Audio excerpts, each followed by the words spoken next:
आप सबों को जय मसीह की। प्रभु यीशु मसीह के मधुर और मीठे नाम में आप सबों को प्यार भरा नमस्कार पहुँचे। और मैं आप सभी लोग का हार्दिक अभिनंदन वंदन करता हूँ इस संध्या के समय में कि प्रभु यीशु मसीह की दया से आप सभी लोग भले चंगे और स्वस्थ होंगे।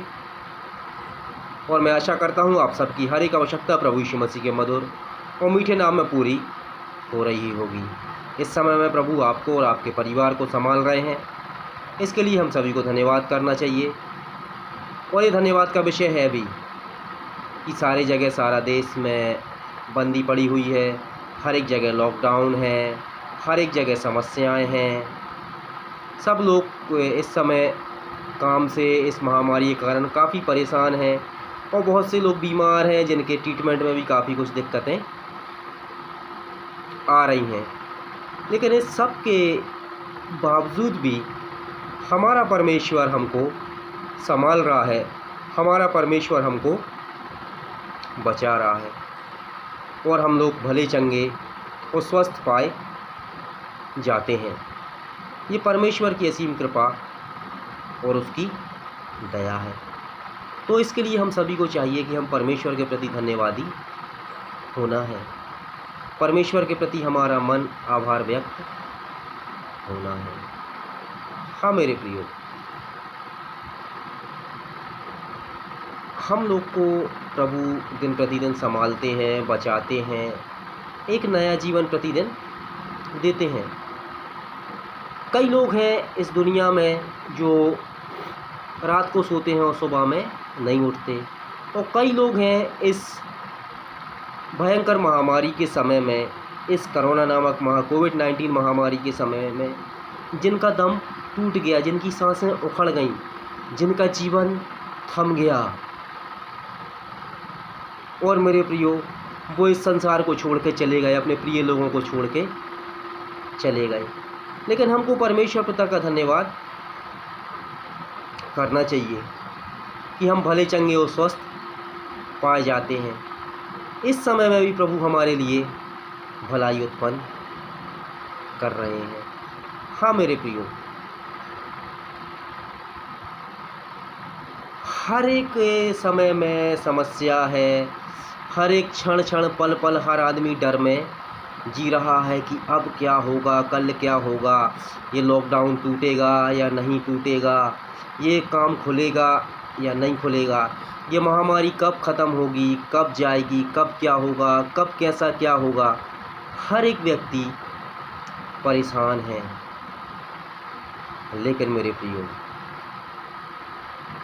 हमारा परमेश्वर हर बुराई में से भी भलाई निकालता है। हाँ मेरे प्रियो, बाइबल ऐसा बताती है कि जो लोग परमेश्वर से प्रेम रखते हैं उनके लिए सारी बातें मिलकर भलाई ही उत्पन्न करती हैं। जी हाँ मेरे प्रियो, बाइबल हमको ऐसा बताती है। रोमियो की पुस्तक उसका 8 अध्याय उसकी 28 आयत, जहाँ इस प्रकार से लिखा हुआ है, मैं आपके सामने पढ़ दूँगा। हम जानते हैं कि जो लोग परमेश्वर से प्रेम रखते हैं उनके लिए सब बातें मिलकर भलाई ही को उत्पन्न करती हैं, अर्थात उन्हीं के लिए जो उसकी इच्छा के अनुसार बुलाए हुए हैं। जी हाँ मेरे प्रियो, परमेश्वर की से प्रेम रखने वालों के लिए हर बात भलाई को ही उत्पन्न करती है। वही मैंने कहा ना, हम सभी को परमेश्वर के प्रति धन्यवादी और आभारी होना चाहिए कि हम मर मिट नहीं गए। यह हुआ कि करुणा का ही फल है। उस परमेश्वर की ये बड़ी दया और उस परमेश्वर की ये असीम कृपा है मेरे ऊपर, आपके ऊपर, कि आज मैं और आप प्रभु की दया से जीवतों के मध्य में पाए जाते हैं। हाँ मेरे प्रियो, ये भयंकर बीमारी हमको छू भी नहीं पाई, हमारे परिवारों को नहीं छू पाई, ये परमेश्वर की दया ही है। हाँ मेरे प्रियो, बाइबल में ऐसा बताती है कि जो लोग परमेश्वर से प्रेम करते हैं सारी बातें उनके लिए भलाई उत्पन्न करती हैं, अर्थात उन्हीं को जो उसकी इच्छा के अनुसार बुलाए हुए हैं। हाँ मेरे प्रियो, प्रभु यीशु मसीह इस संसार में आए, मारे गए, गाड़े गए और तीसरे दिन जी उठे और जिंदा स्वर्ग पे चले गए। और आज भी जो कोई उनके नाम के ऊपर विश्वास करता है तो प्रभु उसको एक नया जीवन देते हैं और वो परमेश्वर की इच्छा के अनुरूप चलता है। तो मेरे प्रियो, इस समय में हम जो लोग परमेश्वर से प्रेम करते हैं, सारी बातें मिलकर हमारे लिए भलाई ही उत्पन्न करेंगी। भलाई कैसे उत्पन्न करेगी मेरे प्रियो? हर व्यक्ति फंसा, इस लॉकडाउन के समय में फंसा हुआ था। मैं ये नहीं कह रहा हूँ कि सरकार ने कुछ नहीं किया, गवर्नमेंट ने कुछ नहीं किया। गवर्नमेंट से जो बना गवर्नमेंट ने किया, साइंटिस्ट से जो बना, जो कोशिश बन पड़ी, सब ने अपनी अपनी कोशिशें की हैं मेरे प्रियो। लेकिन मेरे प्रियो, परमेश्वर सब कुछ का करने वाला है। परमेश्वर ने ही डॉक्टरों को बुद्धि दी है, परमेश्वर ने ही सरकार को देश चलाने की बुद्धि दी है कि किस समय में क्या करना है। हाँ मेरे प्रियो, अब हम अपने टॉपिक पे आते हैं कि जो लोग परमेश्वर से प्रेम रखते हैं, सारी बातें, टोटल बातें मिलके उनके लिए भलाई ही उत्पन्न करती है। हाँ मेरे प्रियो, बाइबल ऐसा बताती है कि सिलास और पौलुस एक नगर में प्रचार करने के लिए गए। जब पौलुस और सिलास वहाँ पे नगर में, मकिदुनिया के एक शहर में पौलुस और सिलास यीशु मसीह के बारे में बताते थे, यीशु मसीह का प्रचार करते थे। जब वहाँ पे उन लोग प्रार्थना के स्थान पर जा रहे थे, तब एक भावी कहने वाली आत्मा एक लड़की में थी, अर्थात भविष्य बताने वाली, जादू टोना के द्वारा जो भविष्य बताते हैं। हाँ मेरे प्रियो, जादू टोना के द्वारा किसी का भविष्य जानना, किसी के बारे में बताना, ये बहुत ही खतरनाक बात है। बाइबल ऐसा बताती है, जादू टोना करने वाले स्वर्ग नहीं जाएंगे। तो पौलुस और सिलास जब जा रहे थे तो ये उनके पीछे आती थी, वो बोलती थी ये लोग परमेश्वर के लोग हैं। जब एक दो दिन पौलुस ने देखा, इसके बाद पौलुस ने उसको पलट के ऐसा देखा और कहा यीशु मसीह के नाम से निकल जा। और जब उस लड़की में से वो दुष्ट आत्मा निकल गई, तब उनके मालिकों की कमाई की आशा जाती रही। उन्होंने देखा कि अब हमारी इनकम का जरिया ख़त्म हो गया है। वो लोगों को लूटते थे कि वो लोगों का भविष्य बताती थी और वो जो पैसा कमाती थी उससे उन लोगों का खर्चा चलता था। तब उनके मालिकों की आशा जो थी वो आशा ख़त्म हो गई, समाप्त हो गई। तब उन्होंने पौलुस और सिलास को षड्यंत्र रचा और वहाँ के हाकिमों के पास ले गए और उन्होंने कहा कि ये लोग यहूदी लोग हैं और ये रोमी नागरिकों को ऐसी प्रथा, ऐसी वो बातें सिखाते हैं जिनके लिए हम रोमियों को मानना आसान नहीं है। तब मेरे प्रियो, वहाँ पे उनके लिए बेतें लगाई गईं। उनको काफ़ी चोटें लगी थी पौलुस और सिलास को, और काफ़ी उन लोग को दर्द था और उनको बंदी गृह में डाल दिया गया। जब उनको बंदी गृह में डाल दिया गया मेरे प्रियो, तो रात को वो रो नहीं रहे थे, परमेश्वर को कोस नहीं रहे थे, वो लोग परमेश्वर का भजन गा रहे थे। अब मेरे प्रियो, अब आप बताओ कि कैसी भलाई? अब आप कहेंगे ये तो कोई भलाई नहीं हुई। यदि प्रभु के लोगों के लिए सारी बातें मिलकर भलाई उत्पन्न करती तो उनको पिटाई नहीं पड़ती, और पिटाई पड़ भी गई थी तो उन लोग जेल जाने से बच जाते। लेकिन मेरे प्रियो, पौलुस जानता था और सिलास जानता था कि परमेश्वर ने कोई ना कोई भलाई यहाँ पे पौलुस और सिलास के लिए छुपा के रखी है, इसीलिए उन लोग को साथ में ये घटना घटी।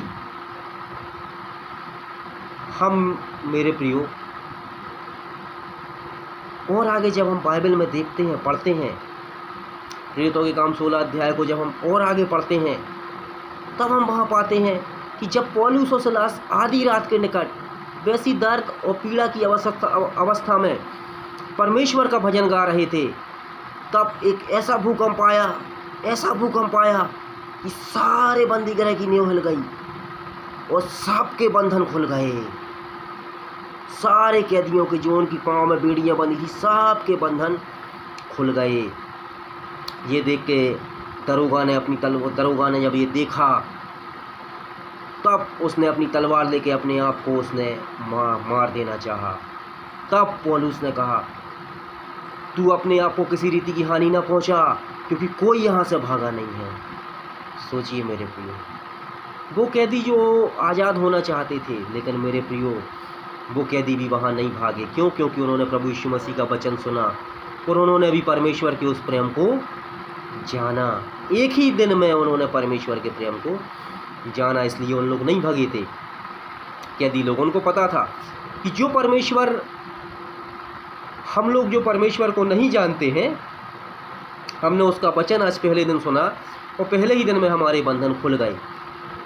तो ये परमेश्वर कोई मामूली परमेश्वर नहीं है। हाँ मेरे प्रियो, तब वो जेलर लपका और कहा, दिया लेके अंदर की ओर लपका और पौलुस और सिलास को देखा और उसने कहा, हे सज्जन, मैं उद्धार पाने के लिए क्या करूं? तब पौलुस ने कहा, यीशु मसीह के नाम पर विश्वास कर, तू और तेरा घराना उद्धार पाएगा। हाँ मेरे प्रियो, जब ये सारी बातें हाकिमों के पास गई, उनके पास खबर गई, उन्होंने कहा पौलुस और सिलास को छोड़ दो।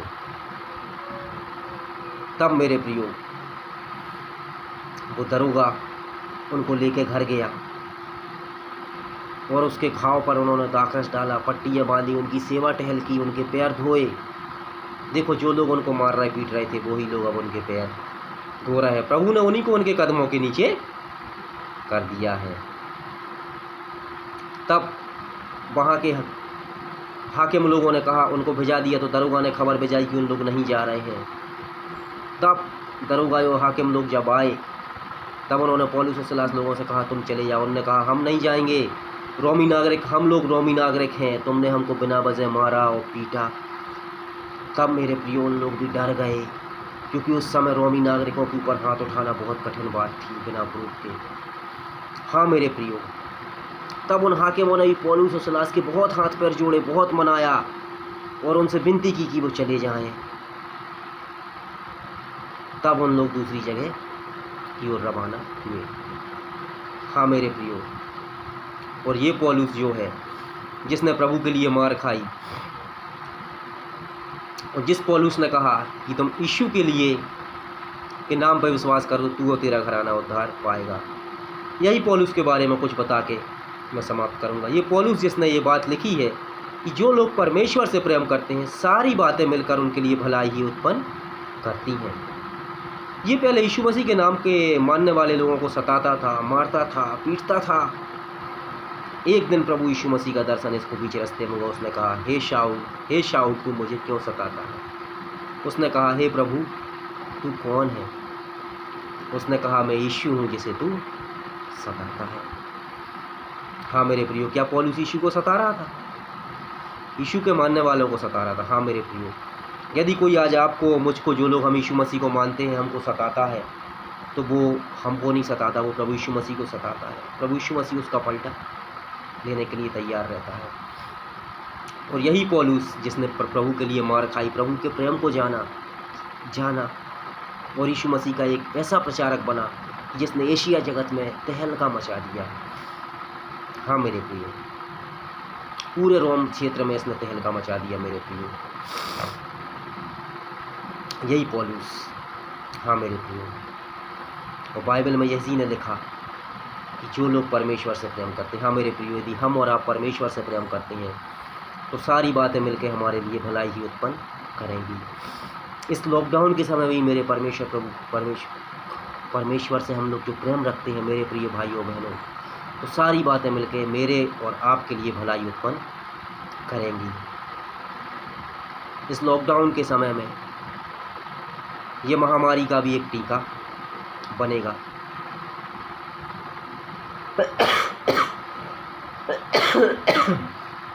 सॉरी, ये महामारी का भी एक टीका बनेगा। सरकार ऐसा बोल रही है कि इसकी वैक्सीन तैयार होगी, जो छोटे बच्चों के लिए लगाई जाएगी। जैसे मेरे प्रिय खसरा का टीका का, पोलियो का एक टीका बना है जो छोटे बच्चों को लगाया जाता है। हाँ मेरे प्रियो, इसीलिए सारी बातें मिलकर भलाई ही उत्पन्न करती हैं। ये बीमारी भी आई, ये बीमारी में से ही प्रभु ने अपने देश के लिए भलाई निकाली। हर एक व्यक्ति सतर्कता और सावधानी अभी बरत रहा है कि थोड़ा सा बुखार है, थोड़ी सी छींक है, हम लोग इसको मामूली में लेते थे और कई लोग टीबी का शिकार होके मर गए। और आज हमको जैसे सर्दी जुकाम बुखार छींक आती है, हम तुरंत जाते हैं कि कहीं कोरोना वायरस तो नहीं है। यदि ये कोरोना वायरस नहीं आता तो हम अपने मन से दवाइयाँ खाते रहते और आगे जाके किसी को यही बड़ी बीमारी टीबी हो जाती है, उसके लंग्स फेफड़े ख़राब हो जाते हैं और वो मर जाता है। हाँ मेरे प्रियो, तो इसलिए ये बीमारी भी जो आई है, ये लॉकडाउन ये भी जो हुआ है, ये मेरे फ़ायदे के लिए और आपके फ़ायदे के लिए है। प्रभु इसमें से मेरे लिए और आपके लिए भलाई निकालेगा। तो हम हिम्मत ना हारें, विश्वास रखें और प्रभु यीशु मसीह के नाम के ऊपर भरोसा रखें और ये जानें कि इसमें से भी प्रभु मेरे लिए और आपके लिए भलाई निकालेगा। हाँ मेरे प्रियो, ये बीमारी में से भी प्रभु यीशु मसीह हमारे देश के लिए भला ही करेगा, क्योंकि बाइबल का वचन, हर एक वचन परमेश्वर की प्रेरणा से लिखा गया है। और वचन ऐसा बताता है कि आकाश और पृथ्वी टल जाएगी पर मेरा ये वचन बिना पूरे हुए नहीं टलेगा। तो मेरे प्रियो, हम जो लोग परमेश्वर यीशु मसीह के नाम के ऊपर विश्वास करते हैं, उसके क्रूसीकरण के ऊपर विश्वास करते हैं कि वो मेरे पापों के लिए मरा, मेरे श्रापों के लिए मरा गया, मेरी गंदी सोच के लिए उसके सर पर कांटों का मुकुट पड़ा, मेरी बीमारियों के लिए उसकी पीठ छलनी कर दी गई, मेरी बीमारियों के लिए उसको कोड़े पड़े, मेरी बुरी बातों के लिए उसको भाला मारा गया, मेरे गलत रास्ते पर चलने के लिए उसके पैर में कीले ठोके गए, मैं हाथों से गलत काम करता था इसके लिए उसके हाथों में कीले ठोके गए, उसके शरीर से पूरा लहू का कतरा कतरा मेरे पापों के लिए और आपके पापों के लिए बह गया। हाँ मेरे प्रियो, हम जो लोग विश्वास करते हैं ये तो सारी बातें मेरे लिए, आपके लिए और हमारे देश के लिए भलाई ही उत्पन्न करेंगी। इस समय में भी हमको परमेश्वर पर विश्वास रखना है, उसके प्रेम में बने रहना है। हम जब परमेश्वर से प्रेम रखेंगे तो उसकी हर बात के ऊपर हम विश्वास रखेंगे। हाँ मेरे प्रियो, प्रभु इस वचन के द्वारा आपको और मुझको आशीष करे। आइए हम प्रार्थना करें। धन्यवाद प्रभु परमेश्वर पिता, आपकी दया आपकी करुणा चाहते प्रभु, धन्यवाद देते मेरे प्रभु जी। आज हमने वचन देखा प्रभु जी, सारी बातें मिलकर आपके लिए के लोगों के लिए भलाई उत्पन्न करती है। हाँ परमेश्वर, आप सारी बातों में भलाई ही उत्पन्न करते हैं प्रभु जी। हाँ प्रभु, इस लॉकडाउन के समय में भी प्रभु जी आप हमारे लिए और हमारे देश के लिए भलाई ही उत्पन्न कर रहे हैं प्रभु जी, इस दौरान भी प्रभु जी। हाँ प्रभु यीशु मसीह, जितने लोग आपके नाम के ऊपर विश्वास करते हैं प्रभु जी, और प्रभु जी जो लोग इस वचन को सुनेंगे, इस वचन के द्वारा उनका जीवन आशीषित होने पाए मेरे परमेश्वर। हाँ प्रभु, हम आपका धन्यवाद करते और आपसे प्रार्थना करते मेरे पिता परमेश्वर प्रभु जी, इस कोरोना वायरस से हमारा देश को यीशु आप ही मुक्त कर सकते हैं प्रभु जी, सबको सुचारू रूप से आप ही चला सकते हैं प्रभु जी। और मेरे प्रभु जी, इस बीमारी में भी प्रभु जी आपने अपने विश्वास करने वाले लोगों के लिए भलाई निकाली है। इस देश के लिए इस बीमारी में भी आपने भी भलाई ही निकालेंगे प्रभु यीशु मसीह, ये हमारा विश्वास है प्रभु जी। सो हम आपका धन्यवाद करते हैं प्रभु। हमारे देश की सरकार को आपके हाथ में देते हैं प्रभु जी। जो लोग कोरोना वायरस से जूझ रहे हैं प्रभु यीशु, आप उन्हें छुए और चंगाई प्रदान करें प्रभु। हमारे देश की सरकार को बुद्धि और ज्ञान दें प्रभु जी, और हमारी देश की सरकार के पिता परमेश्वर प्रभु जी, इस अर्थव्यवस्था को इस समय में आप संभालें प्रभु जी, कि हमारे देश की अर्थव्यवस्था गिरने ना पाए प्रभु जी। और परमेश्वर पिता प्रभु जी, हर एक गरीब को प्रभु जी भोजन मुहैया आप कराएं प्रभु जी। और प्रभु पुराने को उनके हर एक व्यक्ति का काम, हर एक कंपनीज और हर एक देश की पिता परमेश्वर प्रभु जी जो कारोबार है प्रभु, ट्रेन है, फ्लाइट है, सबको सुचारू रूप से चलने में आप मदद करें प्रभु जी। तो इस कोरोना से हमारे देश को आप मुक्त करें, और इवन जितने देश जूझ रहे हैं प्रभु यीशु मसीह, आपके नाम से हर एक देश कोरोना से मुक्त होने पाए प्रभु। हाँ प्रभु, हम धन्यवाद करते हैं कि आपने प्रार्थना सुनी, यीशु आपके नाम मांगते हैं, आमीन। आप सबों को जय मसीह की। प्रभु आपको और आपके परिवार को आशीष करे, और इस कोरोना के समय में आपको और आपके परिवार को सुरक्षित रखे, और आपकी हर एक आवश्यकता प्रभु यीशु मसीह के नाम में पूरी हो, आमीन।